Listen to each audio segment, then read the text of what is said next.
from reasonable taxation.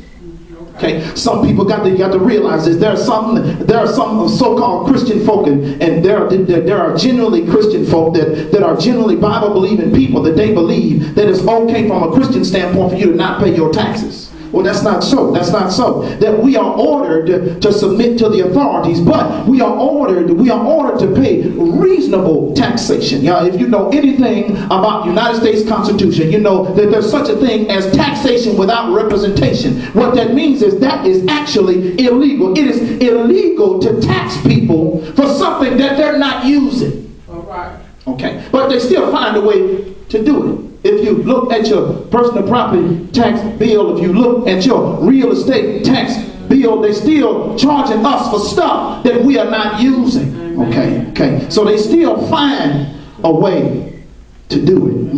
Okay. And but since we belong to God, we must give God what is God's.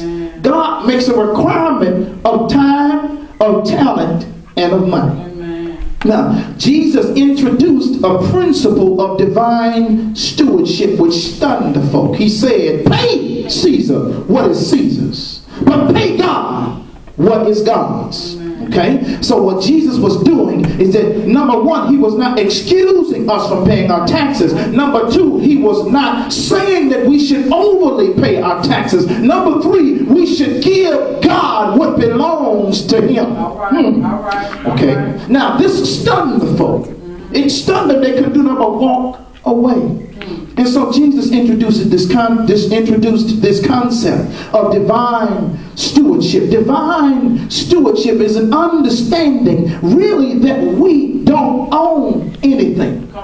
But we only are given things to manage.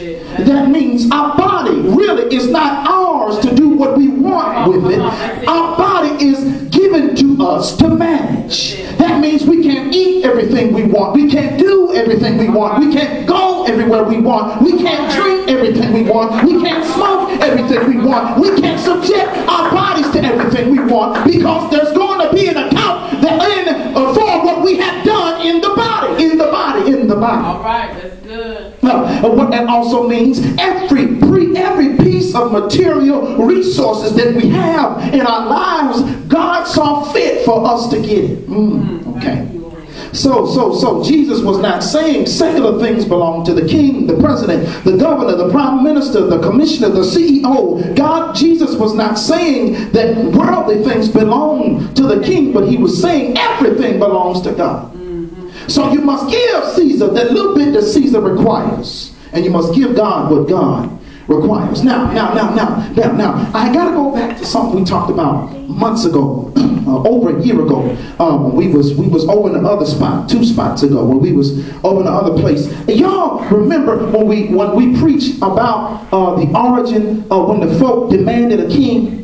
We went in 1 Samuel chapter 8, and see, this is what Jesus was suddenly acknowledging. Jesus was acknowledging the fact that since the people demanded a king, from the beginning there's a consequence for our demand for a king. I need y'all to go real quick with me to 1 Samuel chapter 8. I need y'all to go there real quick. I need y'all to go. See, the thing is that God wanted the people to be content with him as their ruler.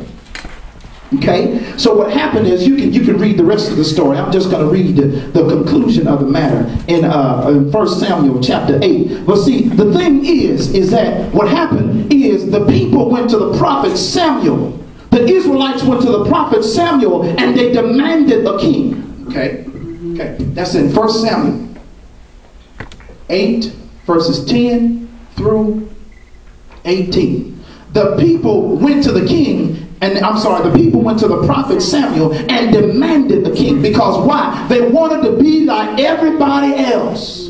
instead of being content with the fact that God was their ruler and God sent prophets and representatives and judges to make sure things were done his way, let me tell you the consequences that God handed down. God said to Samuel said, God, I'm trying to tell the people that God, you don't want them to have a king. But God said, okay, I tell you what, I'm going to permit them to have a king, but there are consequences to having a king. Let's look at verse 10. So Samuel told all the words of the Lord to the people and asked him for a king. And he said, this will be the behavior of the king who will reign over you. Listen. He will take your sons and appoint them for his own chariots. That means he's going to draft your sons in the military.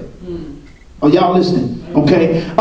He will, and for his own chariots, to be his horsemen, and some will run before his chariots. He will appoint captains over his thousands and captains over his 50s. Will set some to plow his ground